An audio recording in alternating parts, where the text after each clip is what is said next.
zile ripoti iliyotolewa juzi, tumeona ya kwamba kuna watu walikuwa wamesponsor maandamano na Ghasia Tanzania kwa sababu maslahi ya wazungu.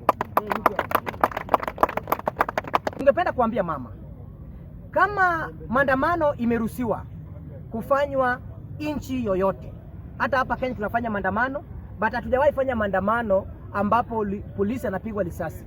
Lakini hatutaruhusu ujangili ambayo inatengenezwa na wanasiasa kutoka nchi ya jirani.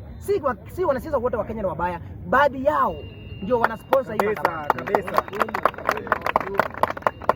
Katiba imeruhusu Watanzania kufanya maandamano, but hakuna mahali sheria inasema ya kwamba wewe kama mwananchi wa kawaida uchukue silaha ama kama bunduki uue mwanaskari kabisa.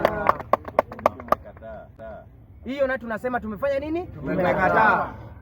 Kama kunaye chama yoyote ndani ya muungano wa Jamhuri wa Tanzania ambayo anahusika na mambo ya ghasia na mambo ya vurugu na mambo ya kumilisha, mama, ningependa kwamba toa nuvunje hizo chama. Kama ni Chadema, toa nje.